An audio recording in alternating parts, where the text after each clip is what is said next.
een ding is wat elke mens begeer, dan is dit hoop. Om hoop te hê. 'n Hoop wat nie teleurstel nie, hoop vir onsself, hoop vir ons kinders, hoop vir 'n toekoms te midde van 'n wêreld wat letterlik besig is om rondom ons te ontplof. En ons hoop op 'n beter wêreld waar ons voorspoed en vrede kan ervaar.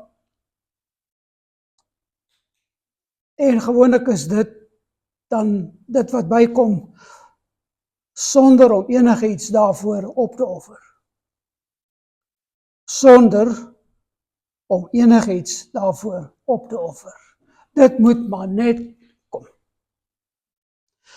En so definieer elkeen hierdie hoop op 'n manier wat gewoonlik op onsself, op ons eie gerief, ons eie verwagtinge gefokus is. Onsself. Ons is die middelpunt van ons wêreld. Maar dit, geliefdes, is nie die pad van die gelowige nie. En die skrif trek baie duidelik daardie maatjie onder ons voete uit met die ongemaklike waarheid dat die gelowige nie in hierdie wêreld voorspoed hier gaan beleef nie. Met ander woorde, ons gaan nie alles maar net volgens ons wil hê nie.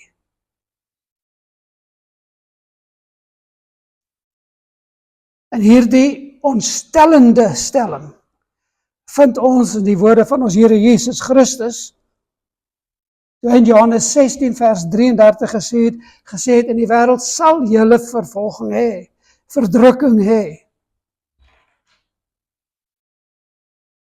En in Johannes 15 vers 20 het hy gesê, as hulle my vervolg het, sal hulle julle ook vervolg.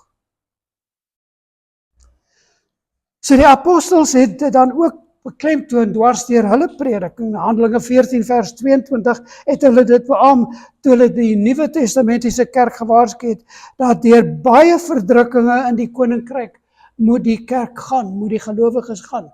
Baie verdrukkinge gaan ons in die koninkryk van God kom.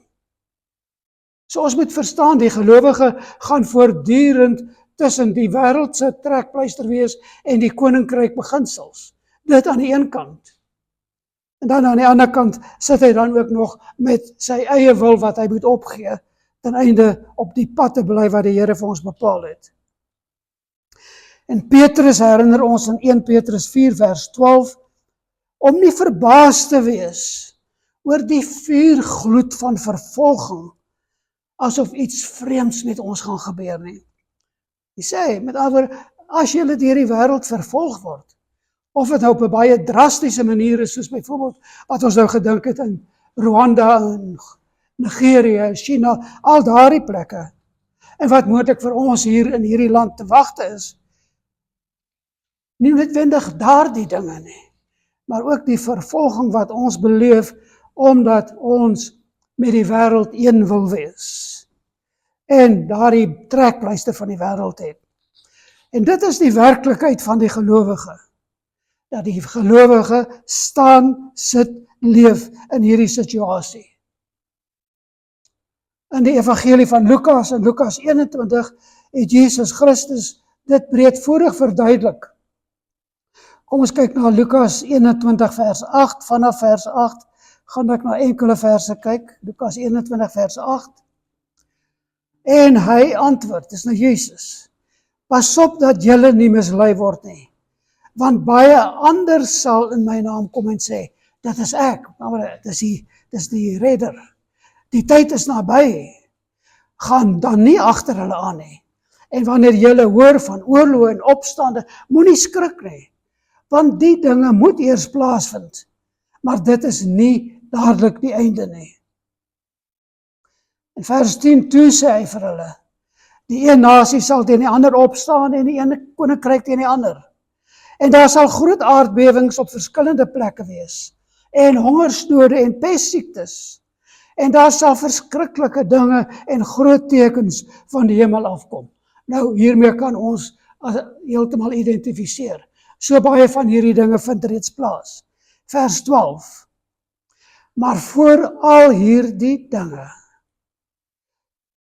sal hulle die hande aan julle slaan en julle vervolg en oorlewer in sinagoges en gevangenisse en julle voor die konings en goewerneurs wat ons die regerings bring terwille van my naam.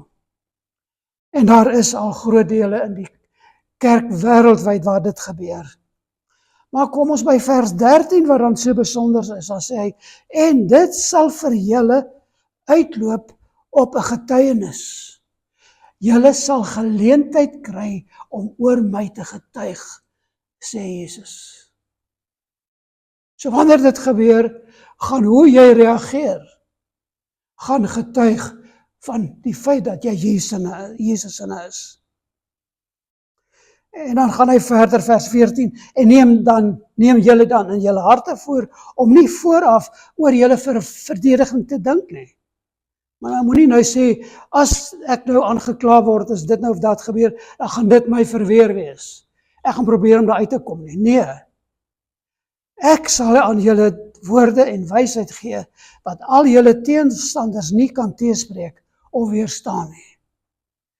Maar julle sal oorgelewer word, ook deur ouers en broers, en bloedverwante, en vriende, en hulle sal van julle doodmaak.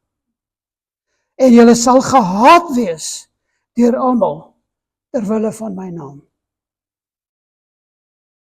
En hierdie is so waar, geliefdes. Ook in ons dag, in ons tye, in ons land, en al hierdie, is daar soveel haat, wat ook teen die gelowiges gerig word, juis omdat daar vir die waarheid geleef gestaan word. Daaroor haat die wêreld ons, en die wat van die wêreld is.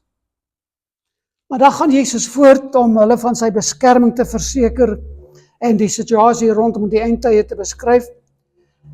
En dan sien ons dat na Jesus se kruisiging, opstanding, hemelvaart, die begin van die Nuwe Testamentiese kerk, soos dit in Handelinge beskryf word, die koms van die Heilige Gees, is die disippels van Christus dan radikaal getransformeer, verander, van vreesbevange mense, tot mense met oortuiging en waagmoed.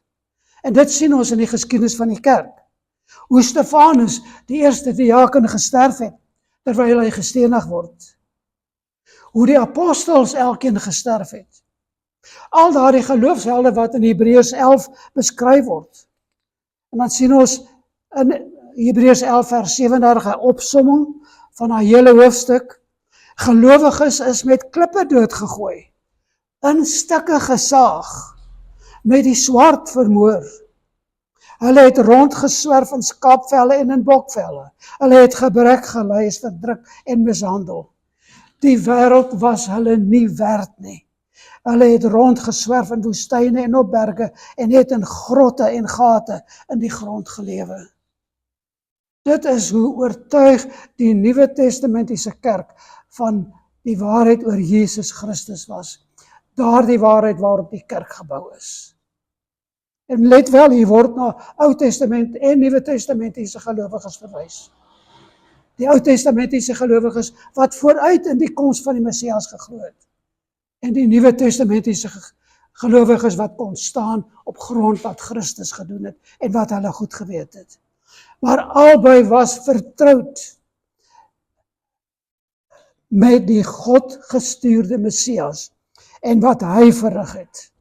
En daarom dan, as ons weer na Hebreërs kyk, Hebreërs hoofstuk 12, nadat hy in hoofstuk 11 al die galery van helde opgenoem het, kom ons in hoofstuk 12 vers 1 en dan sê hy, daarom dan, op grond van hierdie geloofshelde, daarom dan, terwyl ons so 'n groot wolk van getuies rondom ons het, en dink net hoeveel het ons in ons dae, laat ons ook elke las aflê, en die sonde wat ons so maklik omring, en met volharding die wedloop loop wat voor ons lê.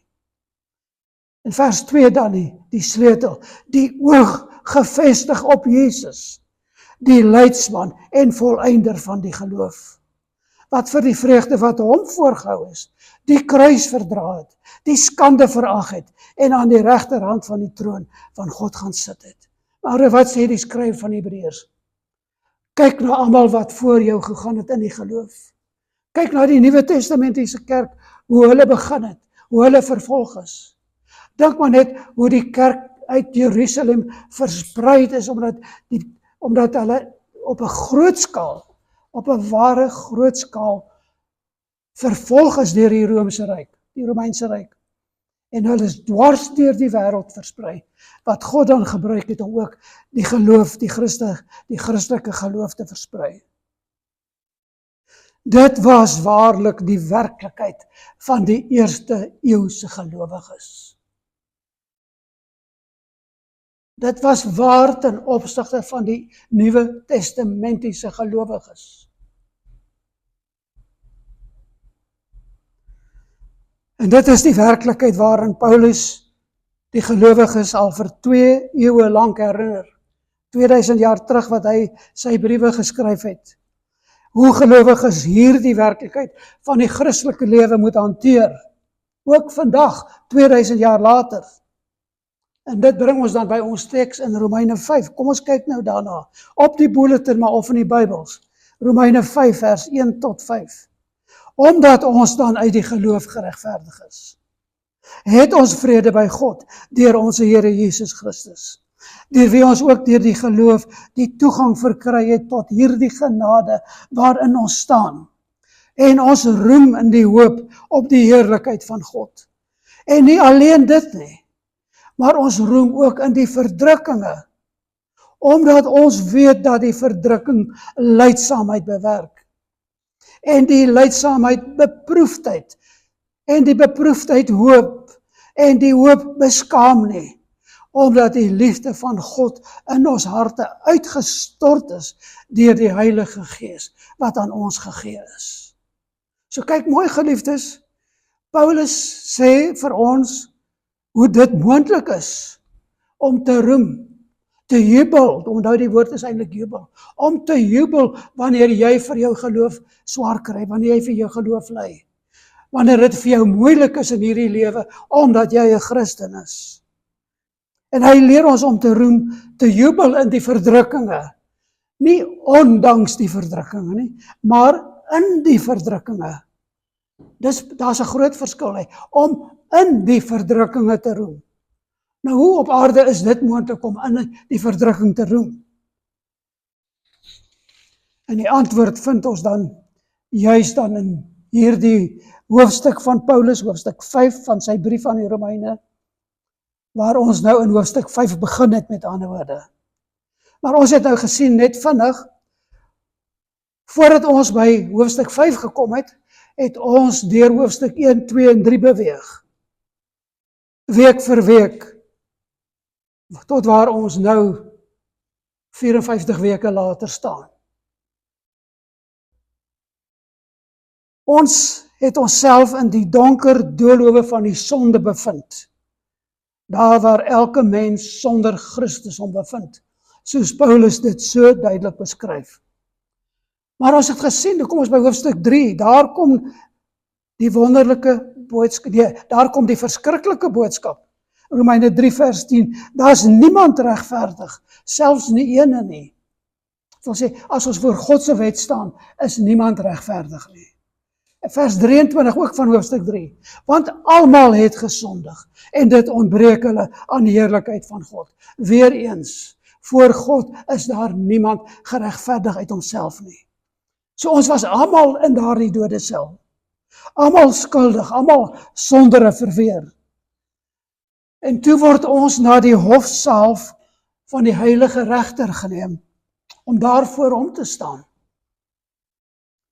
En die doodstraf was onvermydelik.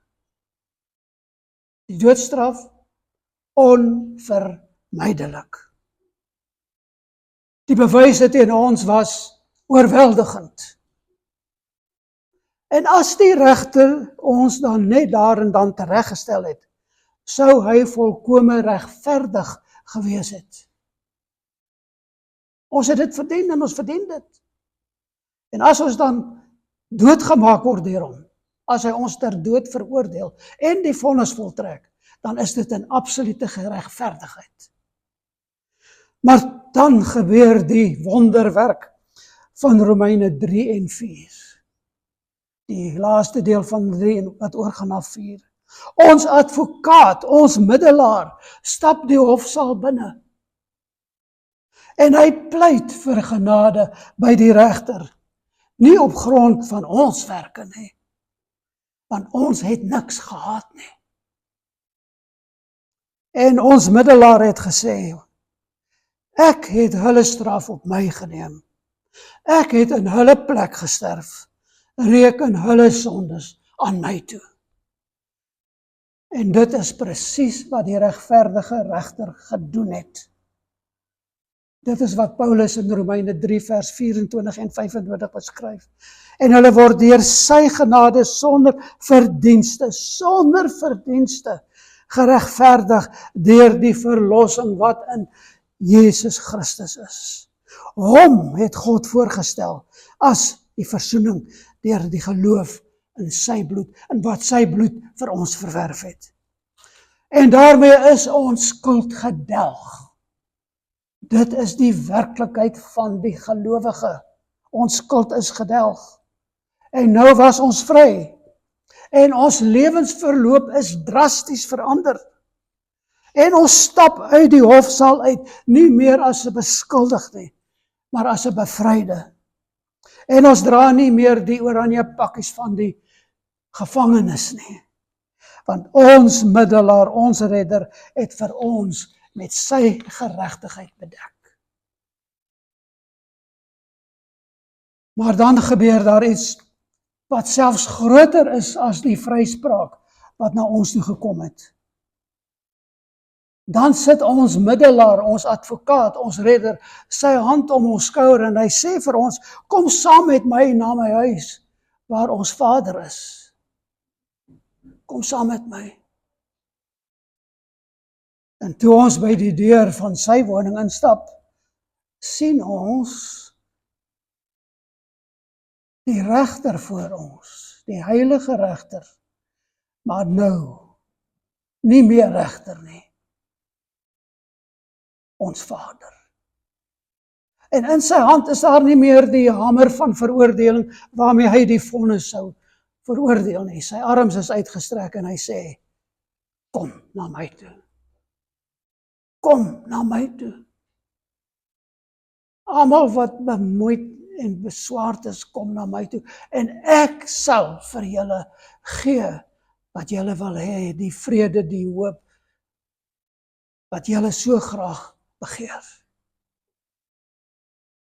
En dan sê ons middelaar, ons redder, welkom in die huis van my Vader en jou Vader. En dit is wat Romeine 5 vers 1 vir ons bevestig. Omdat ons dan uit die geloof geregverdig is, het ons vrede by God, deur ons Here Jesus Christus. Die oorlog is verby, die vyandskap is weg. Nou is ons 'n kind van die Here. En uit die mond van die almagtige God, nou ons liefdevolle Vader, hoor ons, welkom tuis, welkom in die huis van jou Vader. In Christus Jesus is jy vrygekoop, jy is nou een van myne, en dit is die boodskap van Romeine 5 vers 2, deur wie ons ook deur die geloof die toegang verkry het tot hierdie genade waarin ons staan. Die genade om deel te wees van die huis van die Allerhoogste God, ons Vader. En ons roem in die hoop, en nou kan ons jubel in die hoop op die heerlikheid van God, wat ons deel gaan wees, wanneer ons by hom kom. Maar alreeds hier op aarde, ten dele vir ons is. Maar is nog nie naaste by die groot werklikheid, wat vir ons wag nie. Ons het nou al verskeie kere na hierdie vers gekyk. Wat ek vandag weer wil beklemtoon is dit, dat Paulus sê dat ons deur die geloof toegang verkry tot die genade waarin ons staan, en op grond van hierdie genade kan ons jubel in die hoop, Die definitiewe verwagting, onthou dis die gelowige se hoop, 'n definitiewe verwagting op die glorie van God wat ons gaan aanskou en wat ons deel gaan wees in die ewigheid saam met God. So ons het 'n kompas in hierdie lewe wat heeltyd ons rig en sê daardie noord vir ons hier in hierdie lewe is die glorie van God, die heerlikheid van God wat ons deel gaan wees wanneer ons in die ewigheid saam met hom kom. Maar is alreeds hier op aarde beskore ten dele in die mate wat ons oorgegewe lewe aan hom en sy woord en sy waarheid. So hoe kan ons daardie hoop hê? Hoe kan ons daardie hoop verwerklik in hierdie lewe? Deur in totale oorgegewenheid te lewe aan God se waarheid. En dit is vir ons beskore, dit sal ons deel wees. Daardie vrede wat alle verstand te bowe gaan, wat alreeds ons hier op aarde kan hê, wanneer ons dan oorgegewe aan God se waarheid lewe. En dan sien ons deur dit, word ons redding hier op aarde en ons ewigheid by mekaar uitgebring. Ons redding hier op aarde deur Jesus Christus, deur ons oorgawe aan hom as die redder, en ons ewigheid word dan by mekaar uitgebring. En dan begin ons verstaan wie ons is en wie is ons. Ons is kinders van die genade. Die genade waarin ons staan, wat hy daar stel.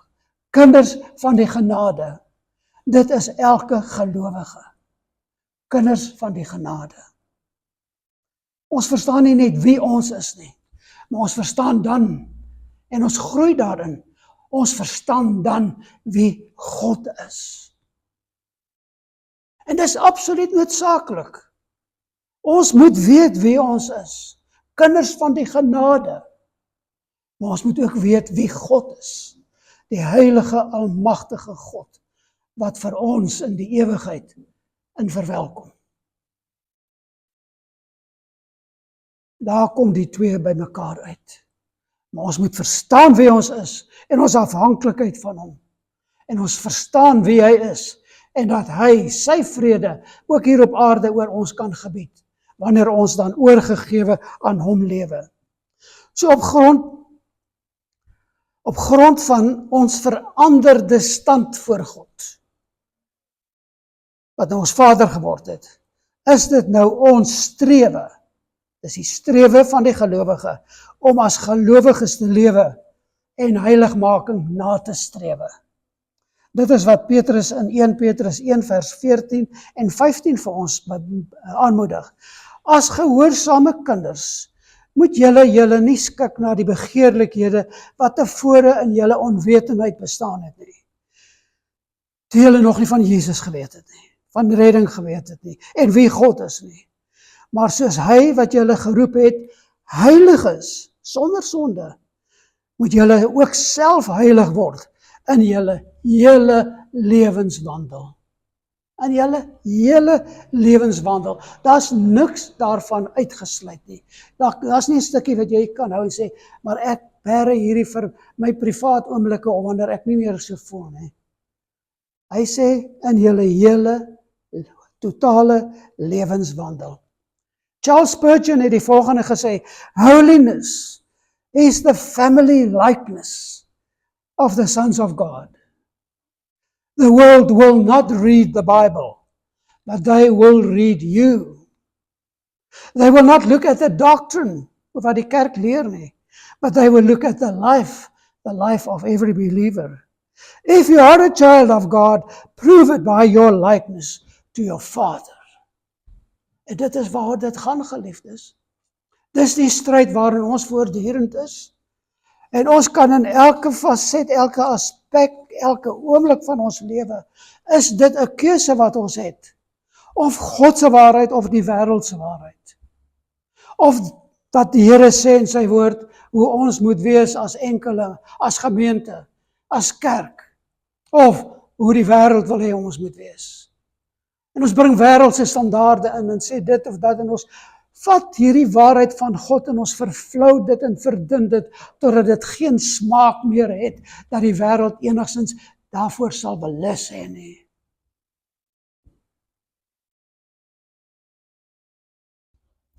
Christus het sy disippels gewaarsku om teenstand en verdrukking in hierdie lewe te verwag. En die feit dat ons vrede in hom vind, terwyl die wêreld ons verdruk, is die bekragtiging van sy eeuoue werkswyse. Dis hoe God nog altyd gewerk het. En God kies nie 'n ompad om die probleem nie, hy kies 'n pad deur die probleem. Ons sien dit byvoorbeeld in die geskiedenis van Daniël en sy vriende. In daardie Babyloniese vuuroond het God nie die vlamme geblus om Daniël se vriende te beskerm nie. Of om hulle te red voordat die vuur te warm word of so iets nie. Hy het self die vuuroond betree en saam met hulle in daardie hitte gewees. Hy het hulle daardeur geneem.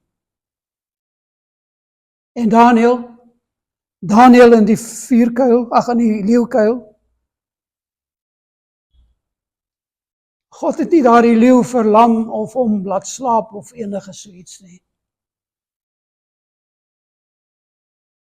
God was saam met hom daar. En dit is wat die Here doen. Hy is saam met die gelowige in daardie verdrukking. Sodat hy sy beeld in ons kan herstel. Sodat hy sy beeld in ons kan herstel.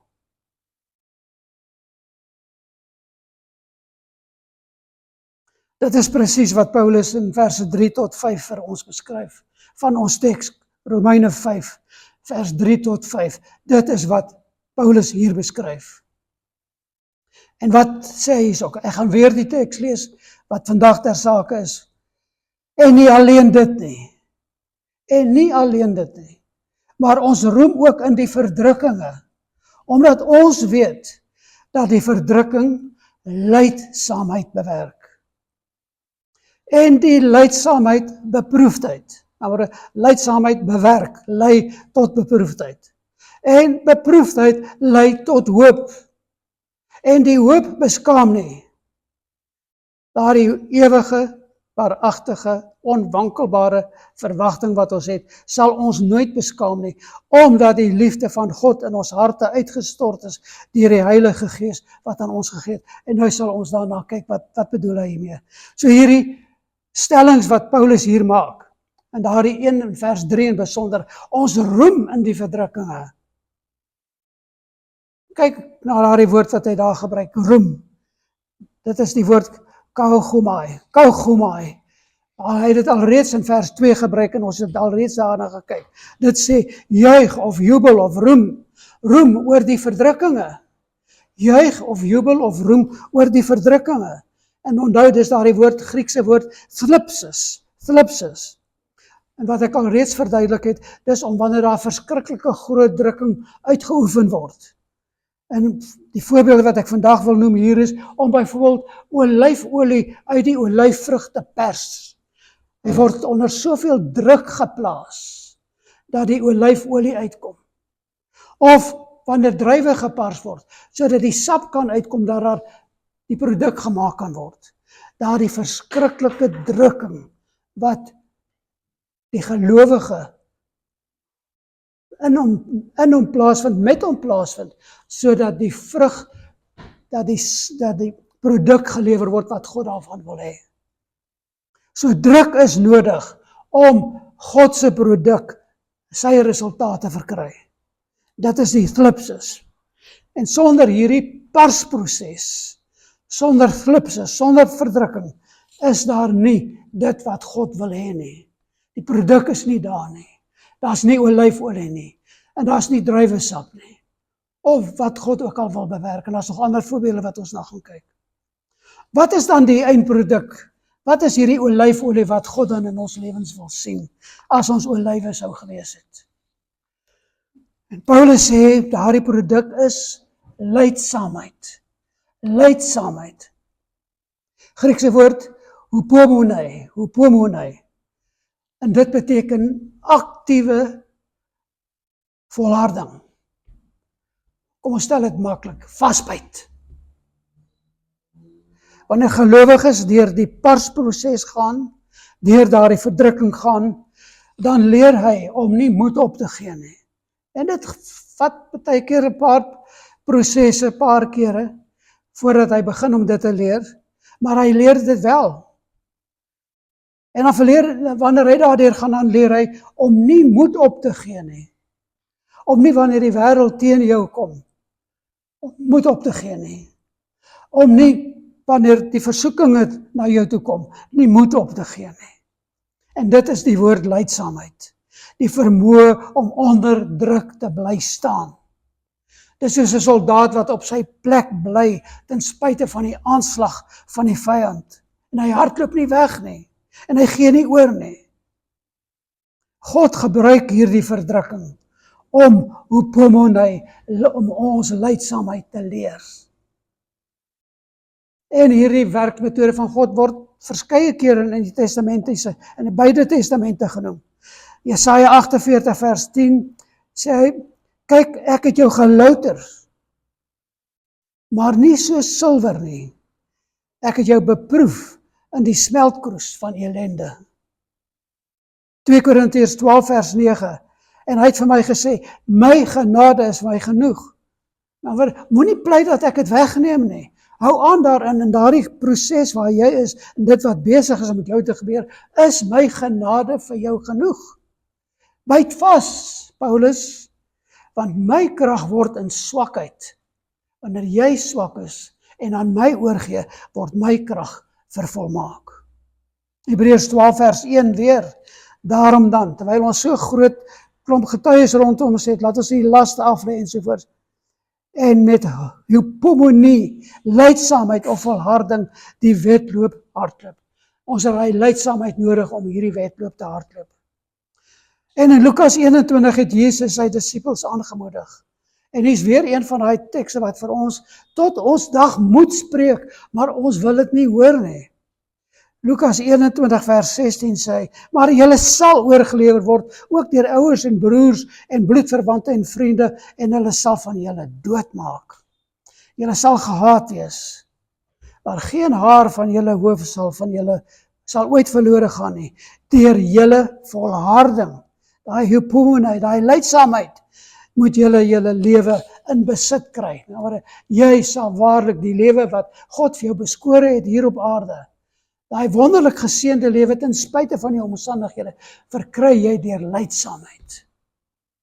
Deur die struggles, die moeite, die swaar kry, die versoekinge wat jy weerstaan. Dit is hoe die Here jou vorm. Julle sal nog onthou die reeks wat ons oor Psalm 23 gedoen het. Ek dink dit was 35 preke, maar Psalm 23 en daar in vers 4, die sleutelvers. Al gaan ek ook in 'n dal van doodskade, al gaan ek ook in 'n dal van doodskade, ek sal geen onheil vrees nie. Want U is met my. U stok en U staf vertroos my. Dis dieselfde konsep wat Paulus hier noem. Paulus sê, wanneer ons roem in die verdrukking, sê eintlik, ons roem ook in daardie dalervarings, die dal van die dode, die dood, waar ons onsself daar bevind, te midde van die dood selfs, dan kan ons nog steeds roem. Dit is die slipses, die druk en verdrukking, wat na lydsaamheid lei. En ons roem nie omdat ons van die donker dal hou nie, maar omdat die dal ons dwing om by die herder ons skuiling te vind.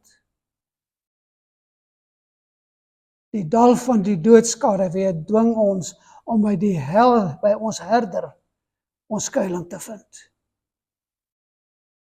Charles Spurgeon weer, the rod and the staff are most comfortingly felt when the path is most difficult. Dis juist na aanleiding van Psalm 23, U stok en U staf vertroos my. Waarvoor gebruik die herder sy stok en sy staf? Om die skape te rig, om hulle op koers te hou, om hulle te lei in sy waarheid. The rod and the staff are most comforting felt. Daai dissiplinering van die Here word selfs dan vir ons vertroostend when the path is most difficult. We do not need the staff on the level plain, We need it in the valley of the death. Maar ons het nie nodig wanneer dit goed gaan met ons nie. Maar daar wanneer ons in die beproewing en die versoeking en dan het ons die stok en die staf nodig. En dan gaan Spurgeon voort, hy sê, I have stayed on the mountaintop and looked at the stars, but I have never grown in grace there. It was in the valley of humiliation and suffering that my soul was forced to cling to Christ. Dit bring ons by die volgende frase in vers 4. En nie alleen dit nie, maar ons roem ook in die verdrukking, omdat ons weet dat die verdrukking lydsaamheid bewerk en die lydsaamheid beproefdheid. Lydsaamheid beproefdheid. Hierdie woord in die Grieks is dokimai. Dis soos wanneer 'n metaal in die vuur gelouter word gesmelt en dit word aan hoë hitte blootgestel sodat dit wat onsuiwer is weg kan brand. Die metaal word gelouter en die produk wat oorbly is dan die gesuiwerde metaal. En dit beteken dan daardie metaal is gedokimai, of eintlik om presies te wees, gedokimos, om die verbuiging ook te versien. Dit is dokimos. Hy is gelouterd. En daardie gelouterdheid is die bewys, jy kan amper sê die sertifikaat, dat die Here jou gelouter het. Dit wil sê, wanneer jy dan verby die verdrukking gaan, dan kom die beproefdheid, wat wys dat jy ook verdrukking, lydsaamheid by beproefdheid uitgekom het.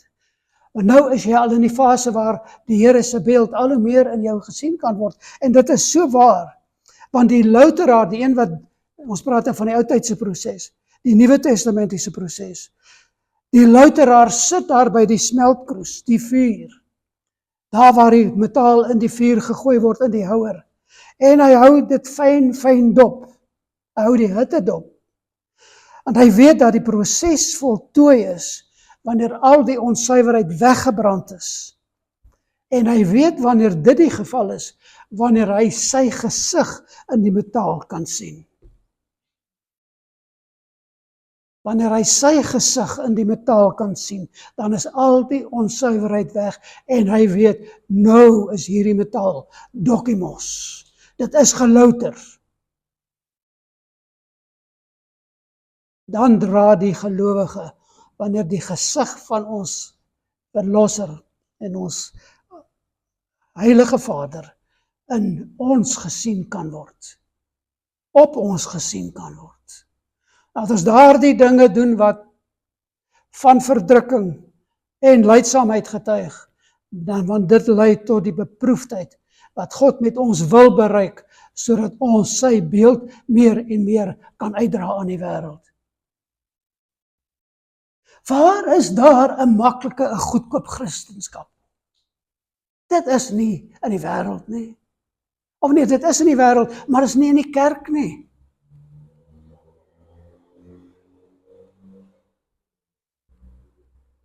Dis nie in die kerk nie.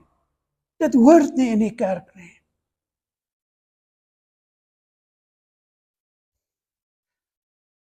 God werk met ons soos die louteraar met die metaal. Want die vuur van die lewe brand nie die kind van God weg nie. Dit brand die onsuiverheid weg. Of dit Die wind waai die kaf van die ware substansie weg, omdat God wag tot die beeld van sy seun Jesus Christus in ons karakter sigbaar word. In ons karakter, in hoe ons is, in hoe ons geken word. Nie daai vroom gesiggie op Sondag nie, en die res van die week. Ek kon nou baie lelike woorde gebruik, maar die res van die week gaan ons maar net aan, nie. Hoe is ons daar waar ons saam met ons gesin lewe, teenoor ons eggenote, teenoor ons kinders, ons die aangetroude familie, die bure, die gemeenskap, in ons werk? Hoe is ons daar? Ken hulle ons as die beelddraers van Jesus Christus? Daar.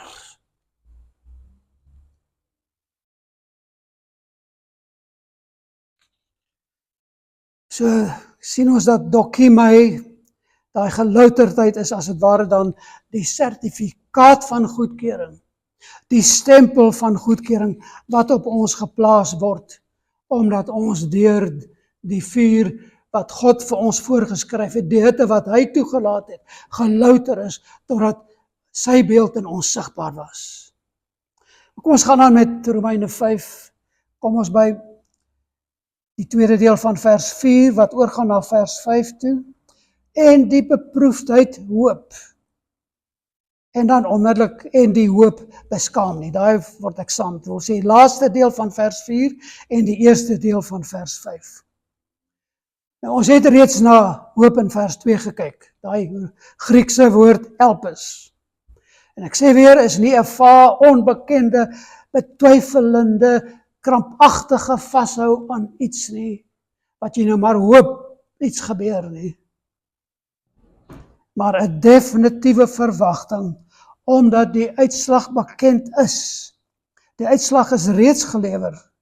En die een wat die oorwinning behaal het, is ook bekend in jou lewe. Jy weet wie hy is, en jy weet wat die uitslag is. Daarom het die gelowige nie 'n onbeskryflike hoop nie. Dis 'n vaste verwagting. Hoekom? Omdat jy weet wat die uitslag is. En hoe weet jy wat die uitslag is? Jesus Christus het uit die dood opgestaan. Hy het die dood oorwin. Hy het opgevaar na die hemel en hy sit aan die regterhand van God, waar hy vir ons intree, ons wat syne is.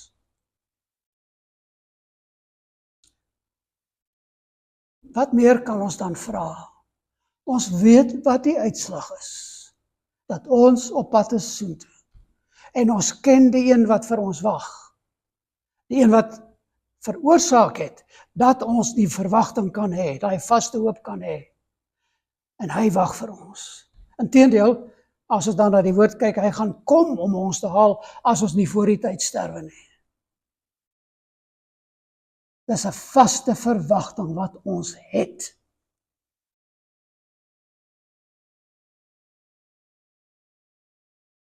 En dan voeg Paulus by, in vers 5, die hoop beskaam nie. Die uitslag sal jou nie laat bloos nie. Die hoop beskaam nie. Jy hoef nie daaroor skaam te wees, om die verwagting te hê nie.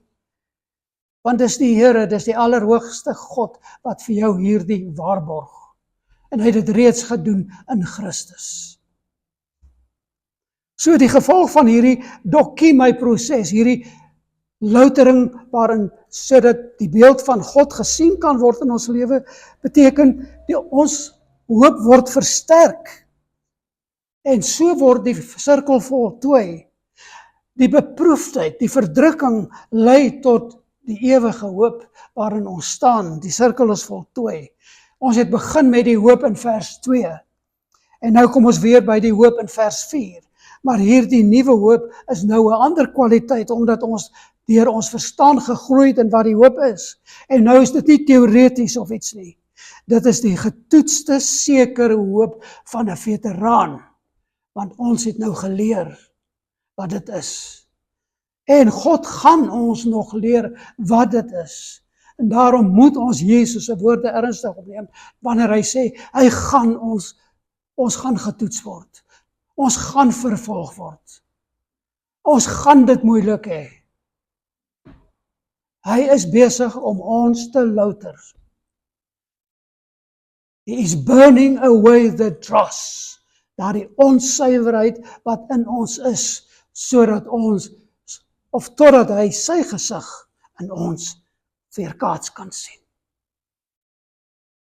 Dit is die proses van heiligmaking wat ons Here Jesus Christus vir sy kerk bepaal het.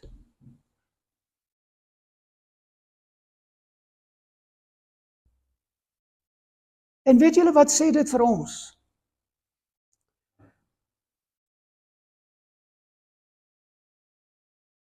Hierdie verdrukking, waarvan Paulus hier praat, moet veroorsaak dat ons meer as ooit van tevore seker is van ons redding as aan die begin. Dit wys vir ons, die Here is besig om in ons te werk. Hy is besig om in ons te werk. Dan kan ons dit so verstaan. In vers 2, Romeine 5 vers 2, was hoop die verwagting van die hart. Die verwagting van die hart. Maar die hoop in vers 4 is die oortuiging van die man wat God se getrouheid in die leeukuil en in die vuuroond en in die dal van die doodskade gesien het. Ervaar het. En weet dat die woord van die Here seker is en waar is.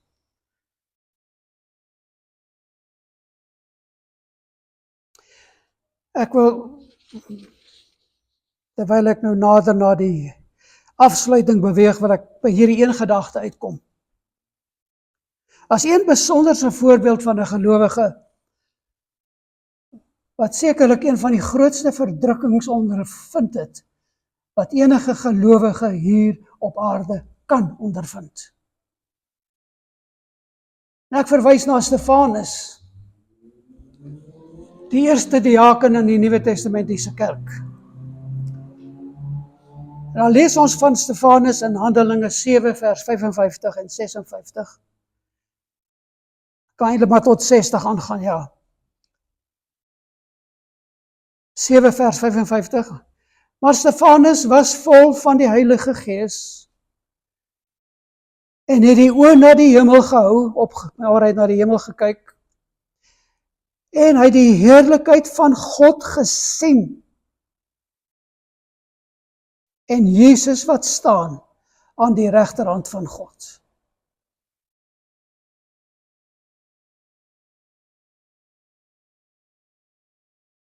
Geliefdes, dink julle dit in op hierdie oomblik. Daar is jy staan in te midde van hierdie skreeuwende skare. Hulle het klippe in hulle hande. Hulle gaan jou nou begin stenig. Jy weet nie hoe daar die eerste steenslag, klipslag gaan voel nie. Maar jy kyk op na die Here en jy sien hom staan by die troon van die Vader aan sy regterhand. Jy sien die glorie van God. En dan sê Stefanus in vers 56, kyk, ek sien die hemele geopend en die seun van die mens aan die regterhand van God staan. Dit wil sê, wat hy daar sê, is nie om hierdie klomp, sê maar asseblief, moenie my stenig nie. Hy sê juist dit wat hulle kwaad maak. Maar die skare het met 'n groot stem geskreeu en hulle ore toegestop en soos een man op hom afgestorm. En hulle het hom buitekant die stad uitgewerp en hom gestenig. En die getuies het hulle klere neergelê by die voete van 'n jongman met die naam van Saulus. Paulus wat hierdie brief vir ons geskryf het. Saulus sy Oud-testamentiese naam, sy Hebreëse naam, en Paulus sy Nuwe Testament, sy Griekse naam. Daar is baie verwarring daaroor, maar dit is hoe dit is. Saulus Hebreëus, Paulus Grieks. Hierdie Paulus, vers 59. En hulle het Stefanus gestenig, terwyl hy die Here aanroep en sê, Here Jesus, ontvang my gees. En hy het op sy knieë neergeval en met 'n groot stem uitgeroep, Here, reken hulle hierdie sonde nie toe nie. Na die voorbeeld van sy meester. En met die woorde het hy gesterf. Geliefdes, wanneer ons kyk na Stefanus wat sterf met die glans van God op sy gesig, die glorie van God, of Paulus wat sy briewe geskryf het vanuit 'n kerker, gevangenis, dan moet ons een ding besef, en dit is dat verdrukking, slipses, is nie 'n teken van God se afwesigheid nie. Dit is nie 'n teken van God se afwesigheid nie. Inteendeel, ons moet verstaan, dit is die werkswinkel van sy teenwoordigheid. Ons wil dikwels God se plan vir ons lewens blokkeer, omdat ons die pyn wil vermy. Ons wil nie graag hierdie verdrukking in ons lewe hê nie. Maar dan wil ek nou nog 'n voorbeeld noem, 'n Bybelse voorbeeld. Job het alles verloor wat die wêreld op staat gemaak het. Job het alles verloor. Dink aan Job daar in sy eensaamheid op die ashoop van die wêreld, waar hy sy wonde met glasskerwe krap, spotskerwe krap. Hy het alles verloor. Nie net sy besittings, maar ook sy familie, sy gesin. Alles. As daar nou 'n man is wat deur die uiterste slips is of loutering gegaan het, dan was dit Job. Maar aan die einde van daardie pad in Job 42, lees ons van hom, daar bely Job in vers 2 van hoofstuk 42, ek weet dat u tot alles in staat is. Here, deur wat u voorskryf of deur wat u toelaat, bereik u doel. En dat geen plan van u verhinder kan word nie. Dit, geliefdes, is die finale belydenis van 'n gelouterde siel. Job was waarlik dokimos. En dan sê in vers 5 die woorde wat elke gelowige in die smeltkroes moet hoor. Slegs deur hoor sê, het ek voorheen van u gehoor. Ek het gehoor. Maar nou dat ek deur die smeltkroes is, nou dat ek gelouter is, het my oog u gesien. Dit is dieselfde wat met Stefanus gebeur het. Dit is die doel van die verdrukking, geliefdes. God neem ons hoor sê geloof na 'n aanskouingsgeloof. Hy neem ons hoor sê geloof na 'n aanskouingsgeloof. Hy breek daardie kors van ons selfwil. Hy louter ons, sodat ons sy heerlikheid kan aanskou. En daarom, geliefdes, laat ons vandag dit besef. Moenie dat ons die vuur oor die loutering, die verdrukking van Romeine 5 vrees nie. Moenie die dal van die doodskade van Psalm 23 probeer vryspring nie. Want dit is daar waar die Here nie net jou herder is nie, maar ook die pottebakker wat jou omvorm tot bruikbaarheid, want dit is die ander vorm van loutering, die vorming wat God ook doen in ons lewens. Maar dan moet ons soos klei wees in sy hande, bereid wees om klei te wees.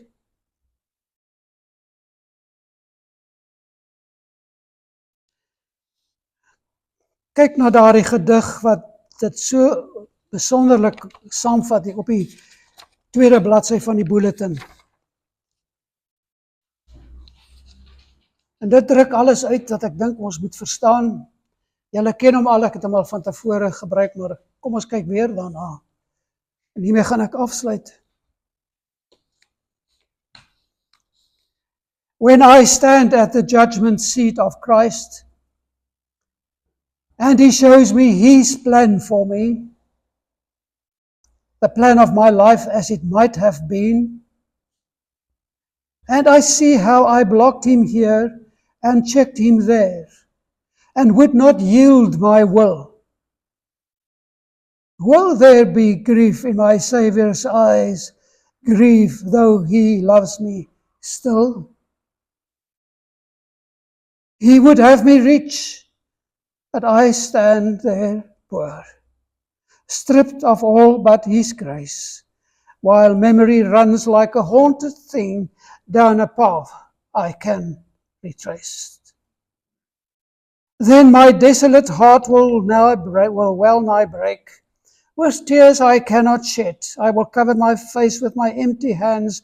I will bow my uncrowned head. O Lord of the years that are left to me, I give them to Thy hand. Take me and break me and mold me to the pattern Thou hast planned. Is ons bereid om daardie twee laaste versreëls ons gebed te maak, liewe geliefdes? Maar moenie wag, soos hierdie gedig dit voorstel, moenie wag tot die ewigheid om te sien wat God kan doen en kon doen nie. Sê vandag reeds vir hom, Here, breek my as dit moet. Vorm my soos U wil, tot U verheerliking. En laat my hoop op U heerlikheid vandag reeds 'n werklikheid word, deur die loutering wat U gaan toelaat of voorskryf. Mag dit ons gebed wees. Amen.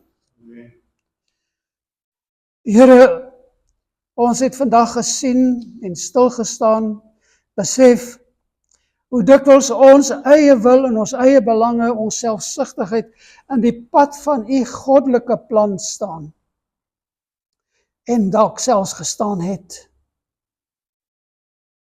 Maar dankie vir die kosbare genade wat hierdie stuk ook van getuig. Daardie genade waarin ons kan staan. En selfs wanneer ons tekortskiet. En daarom kom ons dan vandag, Here, en ons bring die jare of dae wat vir ons oorbly. En ons gee dit in U hande. En ons bely, Here, ons wil nie meer ons eie koers inslaan nie. Neem ons lewens, vorm ons, slyp ons volgens die patroon wat U vooruit beplan het, sodat ons nie met leë hande voor U sal staan nie, maar as U kinders wat geleer het om aan U wil gehoorsaam te wees. Laat U wil in ons lewens geskied, Here, van nou tot in ewigheid. Amen.